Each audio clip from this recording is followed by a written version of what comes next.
예수님을 기다리는 사람들은 다 목마른 사람들입니다. 그래서 예수님을 기다리는 거죠. 목이 마르니까요. 주여 언제 오십니까? 빨리 오셔서 바싹 마른 내 심령에, 내 삶에 임하셔서 살려주옵소서. 그런 마음으로 우리가 예수님을 기다립니다. 유대인 지도자 니고데모도 많은 걸 가진 사람이었으나 그의 영혼은 바싹 메말라 비틀어지고 있었죠. 그래서 한밤중에라도 몰래 예수님을 찾아와서 자기의 목마름을 고백했습니다. 주여 어찌하여야 내가 영생을 받겠습니까? 그때 예수님이 그의 영혼에 생명의 물을 부어주셨죠. 오늘 본문에 나오는 사마리아 여인도 목마른 사람이었죠. 이 여인의 삶은 니고데모하고는 비교도 되지 않을 만큼 훨씬 더 어렵고 형편이 안 좋았습니다. 손만 대면 바스라질 것 같은 그런 삶을 살고 있었습니다. 그런데 예수님이 오셔서 이 여인을 만나시고 이 여인의 영혼에 생명의 물을 붓고 계시는 거죠. 근데 문제는 이 여인은 니고데모 같은 성경학자가 아니었잖아요.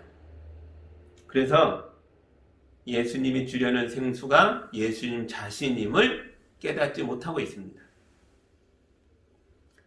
여인만이 아니라 여인으로 대표되는 사마리아 사람들이 다 비슷한 처지에 있었죠. 하나님 말씀을 다 알지 못합니다. 그들은 모세오경만 가지고 있었잖아요. 그래서 15절에서 이 여자가 예수님에게 이렇게 요구했죠. 선생님, 그 물을 나에게 주셔서 내가 목마르지도 않고 또 물을 기르러 여기까지 나오지도 않게 해주십시오. 여자의 이 말은 두 가지가 들어있죠. 첫째는 목마르다는 걸 인정한 거죠. 내가 목마릅니다. 그런데 이 사람이 한계도 보여주고 있죠. 육체의 갈증과 영혼의 갈증을 구분하지 못하고 있는 거예요. 그래서 예수님이 생수를 준다고 하니까 빨리 주세요. 그래서 물 들어오지 않아도 될 만큼 그런 마법의 물이 있다면 좀 주세요 라고 오해하고 있습니다. 우리도 이런 오해를 종종 하죠. 예수님을 믿는다는 게 뭘까? 우리는 이것을 물질적인 것으로 바꾸어서 따르기도 하거나 또는 반대로 마법적인 것처럼 느끼기도 한다는 거죠. 우리 가장 깊은 영혼의 갈증을 달래는 하나님의 은혜임을 미처 깨닫지 못합니다. 예전에 제가 공부를 많이 하는 교양이 넘치는 그런 부부를 알고 있었는데요. 이들이 제게 고백하기를 자기들이 집에서 너무 싸운다는 거예요. 살림살이가 나만하지 않을 만큼 거칠게 싸운다는 겁니다. 겉보기와는 너무 달라서 제가 놀랬죠. 많이 배운 분들이고 교양이 있는데 물어봤어요. 선생님들 도대체 왜 그렇게 싸우시는데요? 그랬더니 여자분이 우린 돈이 너무 없어서 싸웁니다. 그렇게 얘기했습니다. 그래서 남자가 또 화가 나갖고 확 박차고 나가더라고요. 그런데 그 당시에요. 돈이 없기로 치면 저희 가정이 더 만만치 않았죠. 신혼부부였어요. 결혼한 지 1년 남짓 됐을 때인데 그 당시 제 한 달 수입이 교회에서 교육전도사로 일하면서 받아오는 52만 원이 전부였습니다. 이걸로 아내와 둘이 살았습니다. 그런데 돈이 너무 없으니까 1년 내내 영화관 한 번 간 적 없고 신혼인데도 외식 한 번 한 적 없이 살았어요. 하지만 돈 때문에 싸운 기억은 없습니다. 만약 로또라도 당첨돼서 돈이 없어 싸운다는 부부에게 갑자기 큰 돈이 생긴다면 두 사람의 사이가 좋아지고 다시 행복해질 수 있었을까요? 아닐 겁니다. 이번에는 돈 말고 다른 걸로 목이 말랐을 거니까요. 육체의 욕망의 갈증을 달래려면 그것을 이 물질을 가져오고 저걸 가져와서 채워지는 게 아니에요. 영혼의 갈증이 먼저 채워져야만 육체 욕망도 가라앉는 것입니다. 영혼이 충만해져야 돼요. 영혼을 채운다는 건 물질로 채울 수가 없는 겁니다. 영혼은 물질이 아니니까요. 하나님은 영이시다 할 때에 영이신 하나님을 예배할 때 우리가 헌금을 많이 해야 하나님을 만족시킬까요? 우리가 어떤 헌신을 해야 하나님을 만족시킬까요? 영이신 하나님을 만족시키는 건 그런 물질적인 것으로 교환되는 게 아니라는 거죠. 우리 영혼도 그렇잖아요. 영혼은 물질이 아닙니다. 그래서 그 어떤 물질을 가져와서 세상 것으로 채워도 영혼은 만족스러워하지 않는다고요. 영혼을 채울 수 있는 건 영원한 것밖에 없습니다. 영원함이 영혼의 구멍을 메꿀 수 있는 거예요. 우리 영혼은 영원한 것들을 갈망해요. 영생을 갈망합니다. 영원한 생명, 영원한 은혜, 변하지 않는 것들. 영생을 주는 하나님의 말씀이 우리에게 들어와야 메말랐던 영혼이 생수를 누리게 되고 구멍 났던 영혼에 그 구멍이 메꿔지는 거죠. 저와 제 아내는 예수님을 믿는 사람들이잖아요. 그래서 비록 돈이 없어 극장 한번 못 가봤고 외식 한번 못 해봤어도 불행하다고 느끼진 않았다는 거죠. 예수의 말씀이 영생을 주는 생수가 되어서 우리 영혼을 채워주고 있었거든요. 사마리아 여인도 영혼에 구멍이 난 사람이었죠. 그런데 이 사람은 자기 영혼에 구멍이 났다는 걸 몰라요. 육체의 결핍, 인생의 욕망에만 휘둘리고 있어요. 목이 너무 마른데 내 인생의 갈증이 물이 없어서인가 보다, 물질이 없어서인가 보다, 돈이 없어서인가 보다, 남자가 없어서인가 보다, 이렇게 생각하면서 심각한 갈증을 달래려고 물을 찾아서, 돈을 찾아서, 나를 후원해 줄 사람을 찾아서 헤매고 있다는 거죠. 예수님은 사마리아 여인이 육체의 갈증과 영혼의 갈증을 구분하지 못하고 있다는 걸 보시고 이 여인의 가장 아픈 부분을 통해서 이 여인의 영혼에 더 깊이 다가서려고 하십니다. 16절 보시죠. 예수께서 그 여자에게 말씀하셨다. 가서 내 남편을 불러오너라. 지금까지 생수가 주제였는데 갑자기 예수님이 남편을 데려오라고 합니다. 왜냐하면 이 여자는 자기 인생의 목마름을 해결하려고 의지해왔던, 여인이 의지했던 생수가 남편이었거든요. 이제 두 사람의 대화를 더 보시죠. 17절과 18절입니다. 그 여자가 대답하였다. 나에게는 남편이 없습니다. 예수께서 여자에게 말씀하셨다. 남편이 없다고 한 말이 옳다. 너에게는 남편이 5이나 있었고 지금 같이 살고 있는 남자도 내 남편이 아니니 바로 말하였다. 이 여인은 5 남자와 결혼했다가 헤어졌습니다. 그리고 6번째 남자와는 결혼하지 않은 채 동거하고 있는 중이에요.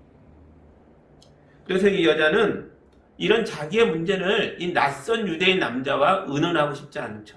밝히고 싶지도 않아요. 그래서 이 대화를 끝내려고 난 남편이 없습니다 라고 말한 것입니다. 그런데 이때 예수님의 반응이 정말 놀랐습니다. 예수님은 여인의 모든 삶을 들여다보고 계셨어요. 이미 알고 계셨어요. 천부지만 하나님의 능력으로 알고 계셨습니다.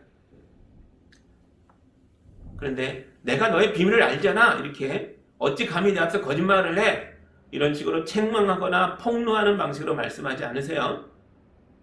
날카롭게 여인의 삶을 들여다보시면서도 뭐라고 합니까? 너의 말이 옳다. 너는 바로 말하였다. 2번에 걸쳐서 여인이 대답한 것을 인정하고 긍정해주고 계세요. 굉장히 놀랍죠. 가장 민감한 부분을 건드리면서도 주님의 대화의 방식, 그 주님이 내미친 손길은 대단히 부드럽고 따뜻했다고요. 남편이 없다는 너의 말이 옳다. 네가 바로 말했다. 지금까지 만났던 그 모든 남자들은 결코 너의 갈증을 달래줄 수가 없었을 것이다. 맞다. 예수님의 대답은 여자의 진실에 깊이 다가서면서도 동시에 따뜻하고 부드럽습니다. 우리가 예수님께 배워야 할 내용들이에요. 그때 이 여자의 마음이 예수님을 향해 열립니다. 19절이죠. 여자가 말하였다. 선생님, 내가 보니 선생님은 예언자이십니다. 낯선 유대인 남자가 아니라 이제부터 하나님의 말씀을 나에게 전해줄 자로 보이기 시작했다는 거예요. 눈이 열렸죠. 아직은 완전하지 않지만 그래도 한 발 더 하나님의 은혜에 다가서게 됐습니다. 하나님의 말씀이 여러분의 진실을 폭로할 때 두려워하지 마십시오. 하나님의 손길은 따뜻하고 부드럽게 우리의 어려움들을, 숨겨놨던 것을 드러냄으로써 치유하기 시작하실 것입니다. 얼마 전에 우리 딸이 예쁘게 물들인 안개꽃으로 둥근 화환을 만들어 왔어요. 이런 걸 리스라고 하죠. 안개꽃 리스가 너무 아름다워서 벽에 예쁘게 걸어놨는데요. 그런데 이게 꽃들이 시간이 지나면서 바싹 말라버리니까 스치기만 해도 가루가 돼서 떨어지는 거예요. 가루가 계속 날리고 나중에는 너무 꽃들이 떨어지고 하니까 듬성듬성 안 예뻐져서 결국 버렸습니다. 사람도 그래요. 영혼이 바싹 말라버린 사람은 살짝 스치기만 해도 부스러진다고. 그러니까 가족끼리라도 조심하셔야 돼요. 우리가 조심성 없이 함부로 말하면 누군가의 바싹 마른 영혼에 큰 상처를 내게 됩니다. 그러니까 서로 안타까운 마음으로, 사랑으로, 예수의 심정으로 서로를 도와주셔야죠. 그래서 예수님은 아주 조심스럽게 여인의 메마른 영혼에 물을 주고 계세요. 이 물이 뭐야? 주님의 말씀으로 물을 주고 있어요. 하나님의 말씀, 하나님의 사랑이에요. 그러자 여인이 달라지고 있어요. 이 사람이 왜 뜨거운 대낮에 물을 뜨러 우물가에 왔다고요? 마을 사람들의 수군거림을 듣지 않으려고요. 마을 사람들의 손가락질을 받지 않으려고요. 그러면 얼른 물을 떠서 집에 가면 그만입니다. 그런데 이 여인이 물 뜨는 것을 잊어버렸어요. 이 뜨거운 대낮에 얼른 물 떠서 가야 되는데 내가 여기 왜 왔지? 이 중요한 목적을 잃어버립니다. 이게 이제 중요하지 않아요. 대신 육체의 갈증을 넘어서서 이 여인의 생각과 질문이 달라지고 있어요. 영혼의 갈망, 영혼의 갈증, 영원한 것에 대한 소망, 그쪽으로 관심이 달라집니다. 새로운 차원이 열리는 거예요. 20절 보시죠. 우리 조상은 이 산에서 예배를 드렸는데 선생님네 사람들은 예배 드려야 할 곳이 예루살렘에 있다고 합니다. 여인은 예수님에게 예배에 대해서 질문하고 있어요. 참된 예배가 뭡니까? 예배는 하나님께 가는 길이고 하나님을 만나는 행위입니다. 이게 궁금해진 거예요. 우물가에 물 들어갔는데 더 이상 물 뜨는 건 관심 바뀌고요. 예배가 궁금해졌어요. 근데 질문이 좀 이상하죠. 니고데모는 자기 영혼의 갈증을 느꼈을 때 예수님께 와서 내가 어떻게 해야 영생을 얻겠습니까? 라고 아주 그냥 핵심을 찌르는 질문을 하죠. 그러나 이 여자는 뜬금없이 내가 어디서 예배해야 합니까? 라고 질문해요. 근데 이걸 이 역사적 맥락과 이들의 상황을 보면 이해가 됩니다. 왜 이렇게 질문했을까요? 이 여자는 사마리아 사람이잖아요. 사마리아 사람과 유대인들의 갈등이 굉장히 심했다는 걸 여러 번 말씀드렸는데요. 예배 장소에 대한 갈등도 굉장히 심했습니다. 야곱의 우물 앞에 있죠. 세겜에 있는 이 우물 앞에 딱 서면요. 앞에 두 개의 산이 보입니다. 높은 산이 저 멀리 보여요. 하나는 그리심산이고 하나는 에발산입니다. 사마리아 사람들은 그리심산을 하나님의 산이라고 생각했어요. 그냥 아무렇게나 저 산이 하나님 산이야 그런 게 아니에요. 아브라함이 가나안 땅에 처음 들어와서 이들의 조상이 제단을 쌓고 하나님의 이름을 부르며 첫 예배를 드린 게 세겜 땅이에요. 이 사마리아 지역이죠. 거기에 보이는 그리심산, 저기가 첫 예배 장소라고 믿은 거예요. 나중에 이스라엘 백성이 애굽을 탈출해서 광야를 통과하여 가나안에 들어왔을 때에 하나님의 성전 성막이 세워지고 예배드릴 곳이라고 분배하며 선포했던 것도 이 자리였죠. 그리심산에서 축복을 하잖아요. 여호수아가 모든 백성을 앞에 놓고 영원한 예배에 대한 축복을 선포합니다. 그 사마리아 사람들은 여기야말로 예배할 장소라고 굳게 믿었습니다. 재밌는 건 사마리아 사람들이요 그리심산을 향해서 이 세상에서 가장 높은 산이다 라고 믿었다는 거죠. 그런데 에발산과 나란히 있죠. 이렇게 눈으로 봐도 에발산이 높아요.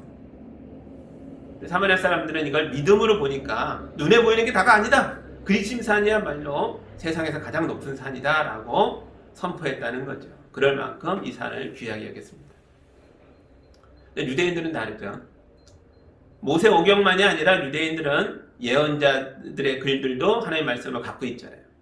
거기에 보면 예루살렘이 하나님의 성전이 될 것이다 라는 선포들이 들어있잖아요. 그래서 유대인들은 예루살렘을 하나님의 유일한 성전이라고 굳게 믿었습니다. 충돌이 되겠죠. 사마리아 사람들을 보면서 유대인들이 그리심산을 섬기다니 무슨 해괴한 짓인가 그러면서 나중에요 유대인 지도자가 군대를 끌고 가서 그리심산에 있는 여호와의 성전, 사마리아 사람들이 세운 성전을 다 돌무더기로 부셔버립니다. 아주 심각한 인종차별이 더 심해졌죠. 그게 불과 120년 전 사건이었어요. 예수님과 여인의 대화하기 한 100여 년 전에 그리심산의 성전을 부셔버린 일이 벌어졌죠. 그래서 사마리아 여인이 이 문제를 물어보고 있는 거예요. 나는 사마리아 여자고 예수님은 유대인 남자입니다. 서로 상종해서는 안 되는 사람인 줄 알았어요. 그런데 이제 보니까 이분은 하나님의 말씀을 가져온 예언자인 거예요. 뭔가 놀라운 은혜가 이분 안에 있는 거예요. 내 메마른 영혼에 생수를 주는 분이신 거예요. 그렇게 인정하고 보니까 이 문제가 아주 심각하게 다가오는 거죠. 그동안 내가 믿었던 하나님은 뭘까? 이분이 선포하는 하나님은 뭘까? 우리는 그리심산, 유대인은 예루살렘 그러는데 그럼 누구의 하나님이 진짜일까? 어느 하나님의 예배가 참 예배일까? 당연히 이 질문이 나오죠. 여러분은 어느 쪽에 손을 들어주시겠습니까? 그리심산입니까? 예루살렘입니까? 예수님의 대답을 보시죠. 21절입니다. 예수께서 말씀하셨다. 여자여 내 말을 믿어라. 너희가 아버지께 이 산에서 예배를 드려야 한다거나 예루살렘에서 예배를 드려야 한다거나 하지 않을 때가 올 것이다. 아멘. 예수님의 대답에서 세 가지를 생각해 볼 거예요. 첫째, 예수님은 참된 예배는 장소에 구애받지 않는다라고 말씀하셨어요. 그리심산도 아니고 예루살렘도 아니라는 거예요. 이 산도 아니고 예루살렘도 아닌 곳에서 예배할 때가 올 것이다. 참된 예배는 장소의 문제가 아닙니다. 이 말씀은 코로나 시대를 사는 우리에게도 위로가 되는 말씀이죠. 지금 이 시간에도 우리가 예배당이 아닌 각자의 집에서 영상을 보며 예배하고 있으니까요. 그런데 어떤 교회들은 집합금지 명령에 저항하면서 6.25 때도 모여서 예배했는데 왜 예배를 방해하냐 그러면서 억지로 모임을 강행하기도 했습니다. 그러다가 지금은 교회가 코로나 3차 유행의 진원지 같은 역할을 하고 있어요. 이런 분들은 우리 예수님이 참된 예배는 장소의 문제가 아니다라고 말씀하신 것에 대해서 깊은 주의를 기울여 보셔야 합니다. 왜 이런 말씀을 하셨습니까? 이게 무슨 뜻입니까? 둘째, 예수님의 대답을 보면요. 예수님은 예배를 하나님이 받으시잖아요. 이 예배를 받으시는 하나님을 아버지라고 불렀어요. 이게 굉장히 놀라운 겁니다. 유대인도 사마리아인도 하나님을 아버지라고 부르지 않아요. 하나님은 하나님이죠. 너희 아버지께 예배 드리는데 여기도 아니고 저기도 아니다. 이렇게 말씀하시잖아요. 우리 아이들이 저를 아버지 또는 아빠라고 부르죠. 집에서만 그렇게 부르는 게 아니에요. 길에서 만나도 아빠 그래요. 저는 교회에서 목사인데도 우리 아이들만큼은 저를 교회에서 만나도 아빠라고 하죠. 저보고 목사님 그러진 않습니다. 우리 하나님도 그렇습니다. 하나님 아버지시잖아요. 그래서 그리심산에서도 우리 아버지시고 예루살렘에서도 우리 아버지세요. 엘리야가 광야길을 헤맬 때에 하나님 아버지가 그를 찾아오셔서 만나셨어요. 광야길에서도 엘리야의 아버지가 되주셨죠. 다윗이 사울에게 칼을 피해서 막베다 굴에 숨었을 때에 하나님이 함께 하셨죠. 굴 속에서도 다윗은 하나님 아버지를 만날 수 있었습니다. 하나님과의 만남이 예배죠. 그러니까 우리는 여기 예배당에서도 예배할 수 있고 지금처럼 각 가정에서도 예배할 수 있어요. 또한 우리가 광야를 헤맬 때도 하나님 아버지를 만나 예배할 수 있고 세상을 피해 굴 속에 숨었을 때에도 우리 하나님 아버지를 만나고 예배할 수 있다고요. 그러니까 여러분이 어떤 형편, 어떤 처지에 있더라도 여러분은 여러분이 있는 세상의 모든 곳에서 하나님을 아버지라고 부르며 예배하시기 바랍니다. 셋째, 예수님의 대답해서 또 주목해야 할 건 장소가 아니라 시점이 중요하다는 거예요. 예수님이 여자에게 이 산도 아니고 예루살렘도 아니고 하나님을 참되게 예배할 때가 올 것이다 라고 말해요. 때라고 말하죠. 시점입니다. 어느 시간이에요. 이때가 언제죠? 참된 예배가 시작하는 시간이 언제죠? 23절 보시죠. 참되게 예배를 드리는 사람이 영과 진리로 아버지께 예배를 드릴 때가 온다. 지금이 바로 그때이다. 아버지께서는 이렇게 예배를 드리는 사람들을 찾으신다. 아멘. 사마리아 사람과 유대인들은 예배의 장소를 놓고 전쟁까지 한 사이예요. 근데 예수님은 그리심 산의 예배와 예루살렘의 예배가 다 참된 예배가 아니다라고 말씀하세요. 왜 그럴까요? 하나님은 자기 형상을 만들지 못하게 하셨어요. 나는 영이다. 물질로 환원되지 않는다. 눈에 보이는 형상을 만들지 말라. 우상을 만들고 조각을 만들고 그림을 그려서 나라고 말하지 마라. 그건 내가 아니다. 근데 이게 물질 세계를 사는 우리에겐 굉장히 어렵습니다. 그 세상의 다른 모든 종교들은 우상을 만들었어요. 하나님의 형상, 자기들의 신의 형상들을 만들고 섬깁니다. 눈에 보여야 한다는 거죠. 하나님은 나는 눈에 보이지 않는다 말씀하시니 얼마나 어렵습니까? 불교든 힌두교든 그리스와 로마의 신들이든 다 형상을 가지고 있어요. 조각이든 그림이든 우리나라의 삼신할미든 무당의 그림이든 우린 다 눈에 보이는 걸 만들어야 신으로 볼 수 있어요. 하나님은 영이십니다. 하나님은 어떤 형상의 숭배를 원하지 않으세요. 참된 예배는 영과 진리로 드려지는 예배라고 말합니다. 눈에 보이는 게 아니라 보이지 않는 게 더 중요하다고 말씀하세요. 만약 눈에 보이는 형상을 만들어 놓고 예배한다면 그것이 영과 진리로 드려지는 예배를 방해하게 될 것이다. 이게 하나님의 생각이세요. 근데 여러분, 유대인이든 사마리아 사람들이든 이 말씀을 아니까 형상을 만들지는 않았는데 뭐가 형상을 대신하고 있어요? 장소입니다. 사마리아 사람들에겐 그리심산이 하나님을 대신하는 형상이 되어버렸고 유대인들에겐 예루살렘 성전이 하나님을 대신하는 형상이 된 거예요. 성전이 우상숭배의 장소가 된 거죠. 예수께서는 성전의 무너짐을 예언하셨어요. 성전이 하나님을 대체하는 것을 원치 않으셨습니다. 그러니까 우리도 장소나 건물에 지나치게 매이지 않도록 조심해야 합니다. 예수님은 장소보다 때를 강조하고 계시죠. 그때가 온다. 영이신 하나님을 영과 진리로 참되게 예배할 때가 온다. 이게 언제입니까? 이게 어느 때를 얘기하는 거예요? 예수님이요. 그때가 온다. 올 거야. 미래로 얘기해놓고는 지금이 그때다. 현재로 대답하십니다. 굉장히 이상하죠? 미래와 현재의 두 개의 시간이 한 자리에서 포개지고 있어요. 이게 기독교가 믿는 유일한 놀라운 독특한 신앙입니다. 우리만의 특별한 시간관념이에요. 오고 있지만 이미 왔다. 아버지께 드리는 참된 예배는 예수 그리스도의 십자가의 죽음과 부활 안에서 완성될 것입니다. 건물도 아니요, 장소도 아니요. 예수의 십자가와 부활 속에서 이 어린 양 예수의 제물로 드려지는 그 사건 속에서 참된 예배가 완성될 것입니다. 예수님은 그때가 오고 있다고 말씀하고 계신 거예요. 그런데 보세요. 이 참된 예배를 완성하실 예수께서 지금 여기 사마리아 우물가의 여인과 함께하고 있잖아요. 그러니까 예수님이 우리 앞에 계신 지금이 바로 그때이기도 합니다. 앞으로 완성될 거지만 지금 그 시간이, 그 시간의 주인이 내 앞에 있기 때문에 지금이 그때이기도 하다는 거죠. 예수가 함께하기 때문에. 예수 안에서 미래의 시점이 지금 오늘 여기의 시점으로 겹쳐지고 있다고요. 이게 우리가 믿는 기독교 신앙입니다. 여자는 예수의 말씀을 제대로 이해하지 못했을 거예요. 그러나 이런 거대한 희망이라면 이 여자도 알고 있는 게 하나 있어요. 25절이죠. 여자가 예수께 말했다. 나는 그리스도라고 하는 메시아가 오실 것을 압니다. 그가 오시면 우리에게 모든 것을 알려주실 것입니다. 이 오래된 소망, 몇백 년을 내려오는 이 소망을 여자도 알고 있었습니다. 이걸 고백합니다.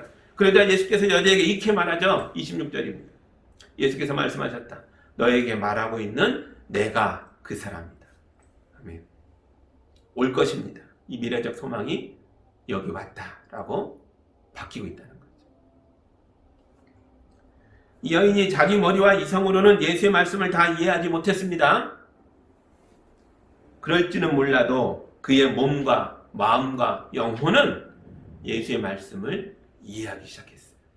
머리로는, 말로는, 언어로는 다 모르지만 그의 몸이 알아요. 목말랐는데 목마르지 않게 됐어요. 물 때문에 여기 왔는데 이제 물이 중요하지 않게 됐어요. 그의 마음이 압니다. 여러 남자들에게 시달리며 바싹 말렸던 마음이 뭔가 희망을 얘기하기 시작하고 예배가 궁금하기 시작하고 마음이 압니다. 그의 영혼이 알아요. 영혼에 대한, 영원함에 대한, 영생에 대한 갈증이 깨달아지기 시작한 거예요.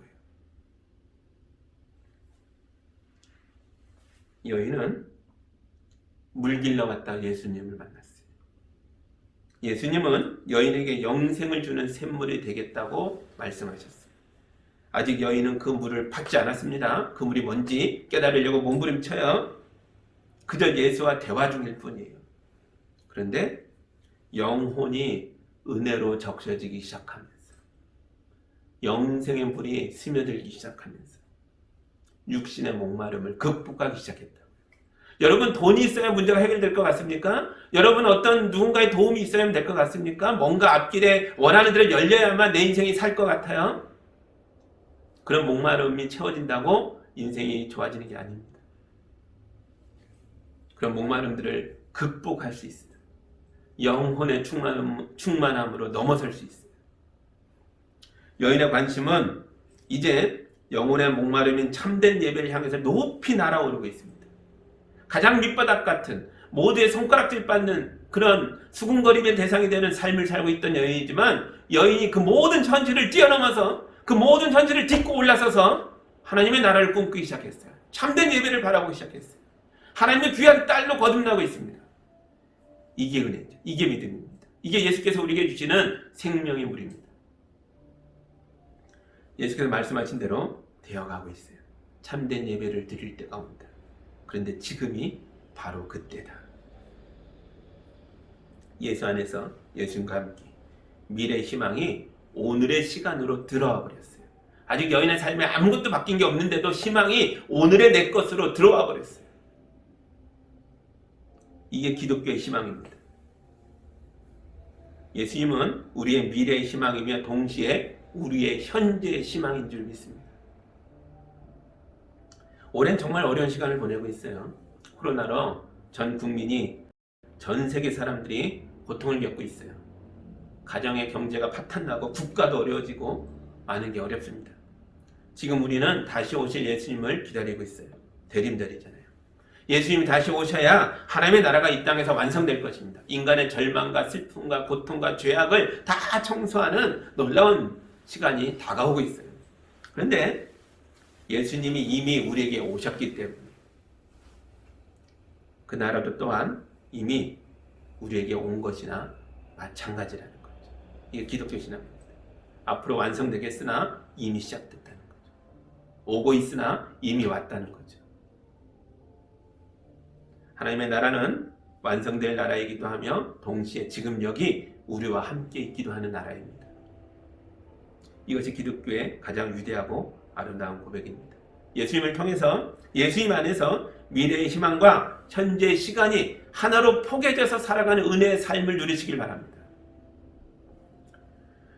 여러분, 예수님은 하나님 우리의 아버지라고 가르쳐 주신 분이세요. 하나님 아버지는 우리의 미래의 시간을 축복으로 예비해놓고 준비해놓고 우리에게 선물로 주려고 가져오고 계세요. 산타크루스가 선물을 가져오는 게 아니라 하나님 아버지가 우리의 미래를 은혜로 축복으로 하나님 나라로 만들어놓고 이 귀하고 아름다운 걸 우리에게 가져오고 계세요. 예수가 여자에게 그랬잖아요. 하나님의 선물을 너에게 줄 것이다. 지금 그때가 우리를 향해 오고 있어요. 그 시간은 이미 동토고 있을 뿐만 아니라 예수 안에서 예수와 함께 이미 우리에게 왔어요. 예수님 안에서 위로를 받으시기 바랍니다. 예수님 안에서 웃으며 기뻐하시기 바랍니다. 기쁨과 감사가 넘치는 성탄절을 맞이하게 되시기를 예수님 이름으로 축복합니다. 아멘.